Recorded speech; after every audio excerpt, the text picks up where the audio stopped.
voici avec notre deuxième invité, tel qu'annoncé depuis le début de cette émission, Paul Amoussou. Il est directeur de publication du quotidien de service public La Nation. Monsieur Amoussou, bonjour. Bonjour. Bienvenue sur Actu Matin. Vous êtes là pour nous parler de cette innovation qu'est la rentrée thématique au niveau donc de votre organe de presse. Vous l'annoncez justement, une rentrée thématique au niveau du journal qui reste une rentrée atypique, où vous mettez une thématique en jeu tout au long de l'année que vous traitez pendant un an. C'est à la fois ingénieux, je le trouve, mais aussi fastidieux parce qu'il faut traiter une thématique pendant un an.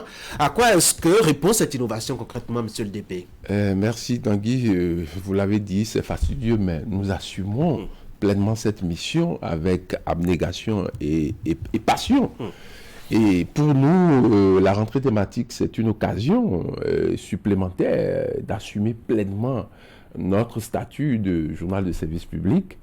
Et donc, vous le savez très bien, dans le flow, le fatras de l'information, du fil de l'information au quotidien, le factuel, on ne marque pas généralement l'arrêt nécessaire pour creuser les questions d'importance, mais qui sont d'importance, des questions majeures de notre société. Et donc, pour nous, la rentrée thématique est bienvenue, et donc le créneau tout trouvé pour marquer l'arrêt nécessaire, pour choisir des sujets que l'équipe rédactionnelle identifie comme majeurs pour notre société, et donc de la creuser et d'aller en profondeur, d'opérer un décryptage en profondeur. Ah, alors c'est la deuxième fois, puisque vous avez commencé depuis l'année passée? Oui, l'année dernière, nous nous sommes penchés sur le Bénin numérique, qui, vous le savez très bien, depuis 2016, a connu en la matière beaucoup d'évolutions. Et je crois que nous avons décrypté donc cette thématique-là en profondeur, et grande a été notre à la fois surprise et joie de constater qu'il y avait de la matière, parce que on se disait en surface que durant toute une année, peut-être que nous n'aurons pas suffisamment de matière, qu'on aurait fait le tour de la question au bout de 3-6 mois. Mais encore aujourd'hui, je pense que nous avons encore de la matière. Cette thématique vous a permis de faire combien de productions pour les 12 mois? Sur les 12 mois, je peux dire que nous sommes allés autour d'un millier d'articles, et à savoir que 2 fois par semaine, nous consacrons une page numérique à la thématique retenue pour... 2 fois par semaine. Voilà. Alors donc, je disais, c'est la deuxième fois. Et pour cette année, vous vous focalisez sur l'économie et sa dynamique. Oui. Les gens un peu plus amoureux de la politique, on connaît les Béninois, plus intéressés par la politique qu'autre chose, s'attendaient peut-être à des questions liées à la politique, notamment avec les réformes qui font déjà 5 ans et qui quand même appellent un petit bilan. Ça ne vous dit pas? Oui, ça nous dit. C'est vrai que les Béninois sont férus de politique.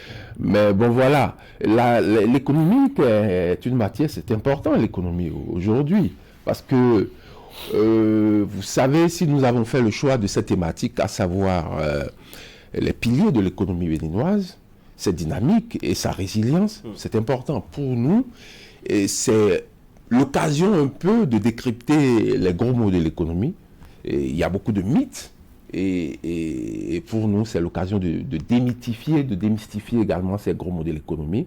Sur les piliers, nous allons, pour nous, et l'équipe rédactionnelle surtout, nous pencher sur les chaînes de valeur, et puis les dynamiques, c'est les réformes, les effets induits par les réformes, à savoir l'amélioration de l'environnement des affaires, la rationalisation de l'imposition, du paiement des impôts et des taxes. Et en même temps, nous allons voir également la résilience de notre économie depuis la crise de Covid-19 et puis récemment, ce qu'il faut bien appeler la guerre en Ukraine. Les pays du monde entier sont confrontés à beaucoup de difficultés, et toutes les certitudes depuis Covid-19 et aujourd'hui encore sont remises en cause, et amenant tous les pays donc à questionner, à remettre en cause leurs certitudes et à se réinventer surtout. Et donc nous allons voulu également nous pencher sur la résilience de notre économie. Il y a eu beaucoup de bonnes pratiques, et rien que pour vous donner un indicateur, le gouvernement a pris certaines mesures d'accompagnement, des mesures sociales des artisans, des unités de production suite à la crise de Covid. Mais depuis lors, personne ne s'interroge sur Qu'est-ce que c'est devenu et est-ce que les artisans s'en sont tirés? Est-ce qu'ils s'en sont tirés avec cette cagnotte-là? Oui. Et est-ce qu'il y a d'autres points de fragilité? C'est important pour nous de savoir. Aujourd'hui, il y a une dynamique sur l'installation de la zone économique à Glodjibé. Et qu'est-ce qu'il en est exactement? Est-ce que les investisseurs s'y intéressent véritablement? Qu'est-ce que ça devient? Et voilà, à Semepodi également. Et une chose importante aujourd'hui, parce qu'on parle de plus en plus d'une économie inclusive. Il ne s'agit pas de parler de produit intérieur brut ou du PNB, parce que souvent, quand on se penche sur le camembert de l'économie, c'est le jargon archaïque, le jargon nous charge. Mais ce qui nous intéresse, ce qui intéresse les Béninois, vous et moi, c'est de savoir si il y a des mécanismes véritables de redistribution de la croissance économique.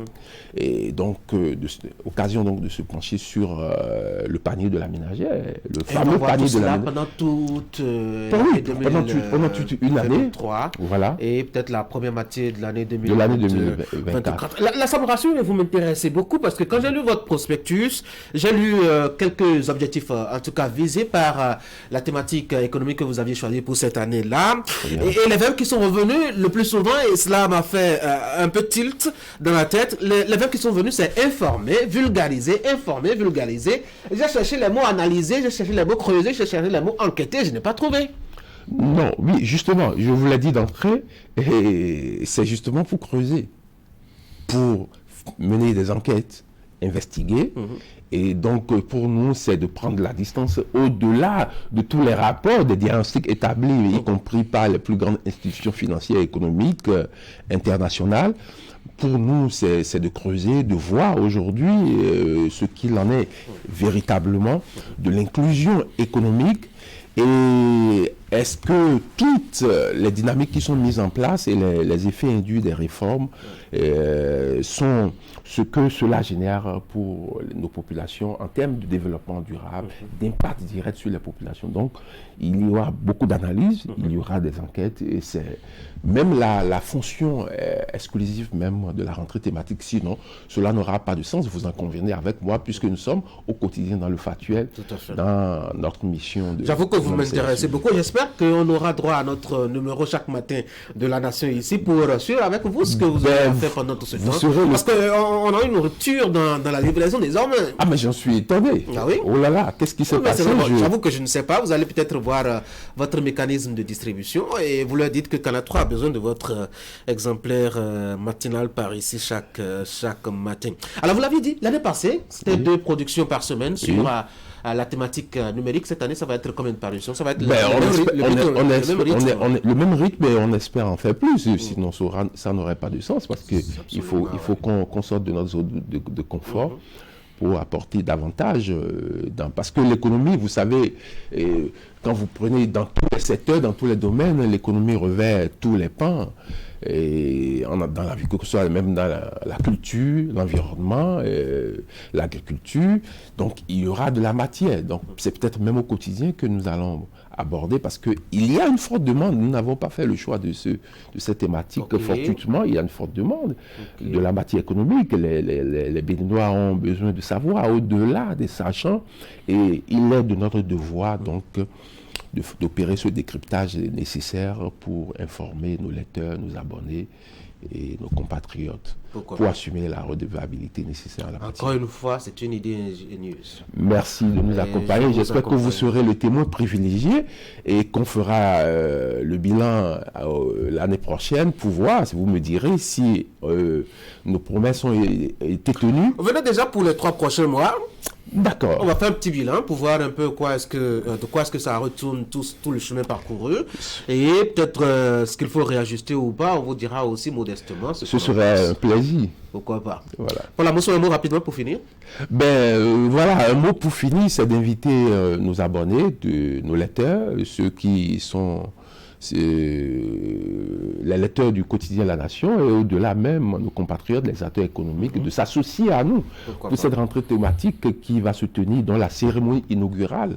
Se tiendra jeudi 27 juillet prochain dans l'enceinte de l'Office national d'imprimerie et de presse. Et occasion également pour nous de tenir un salon, que nous avons dénommé le salon de l'économie. Donc journée porte ouverte pour tous ceux qui s'intéressent à la nation, qui veulent savoir comment ça se passe en notre sein, au sein de notre office et comment le journal se fait et s'imprime au sein de notre unité de production également. Ce sera donc ce jeudi 27 juillet, une journée porte ouverte. À partir de 9h, nos portes sont grandement ouvertes. On va faire le tour, à tous nos compatriotes. Et également aux caméras de Canal 3 pour venir voir comment ça se passe. Pourquoi pas? Ce sera avec plaisir. En tout cas, je ne vais pas devancer le rédacteur en chef de Canal 3 Bénin, mais je peux vous promettre qu'on sera de la partie pour voir un peu de quoi est-ce que ça retourne, l'information, la bonne. C'est toujours intéressant de la voir, et surtout avec des analyses au point à appuyer. C'est toujours intéressant. Oui, c'est important. Vous savez, aujourd'hui, sur les réseaux sociaux, il y a tout un fatras de ce que d'aucuns retiennent comme étant de l'information. Mais vous et moi, nous savons que l'information relève d'un métier. Et donc, pour nous, il y a un processus de traitement pour pouvoir lui donner cette onction d'information. Et donc, pour nous, la rentrée thématique, c'est l'occasion également pour nous de revêtir à la nation notre habit de vérificateur également, parce que beaucoup de choses se disent. Alors, de revêtir pour nous notre manteau de vérificateur, de faire le fact-checking nécessaire à chaque fois pour pouvoir servir de l'information vraie, de l'information de qualité à nos compatriotes. Paul Amourso, vous faites un travail formidable là-bas à la Nation. Merci. Merci d'être passé sur l'Actu Matin. C'est un plaisir. Passez une bonne journée et du courage surtout. Bonne journée, bonne suite. On appelle rendez-vous pour d'ici 3 mois. D'ici 3 mois, je reviendrai avec plaisir. On fera un bilan d'étape pour voir si les fleurs ont commencé par porter les premiers fruits. Pourquoi pas. En tout cas, je vous recevrai aussi avec le même plaisir. Merci. Passez une très bonne journée. Merci. Mesdames et messieurs, malheureusement, vous n'aurez pas la revue de presse. Monsieur Alton, depuis la régie. Je vais vous donner rendez-vous peut-être entre 10h30, sinon 11h30, midi 30, 13h, pour avoir le point de l'actualité à travers la revue de presse et surtout revenir sur ce qui a fait l'essentiel donc de ce numéro d'Actu Matin de ce lundi 24 juillet 2023. Merci d'avoir été des nôtres depuis 6h30. Je vous souhaite de passer une très bonne journée, passer une excellente semaine de travail aussi. En attendant donc la rediffusion de ces différentes parties d'Actu Matin, on va se voir demain à partir de 6h30 comme nous avons pris l'habitude maintenant depuis quelques mois. Portez-vous bien et restez surtout fidèles au programme de Canal 3 à Bénin, la chaîne de la passion de l'image.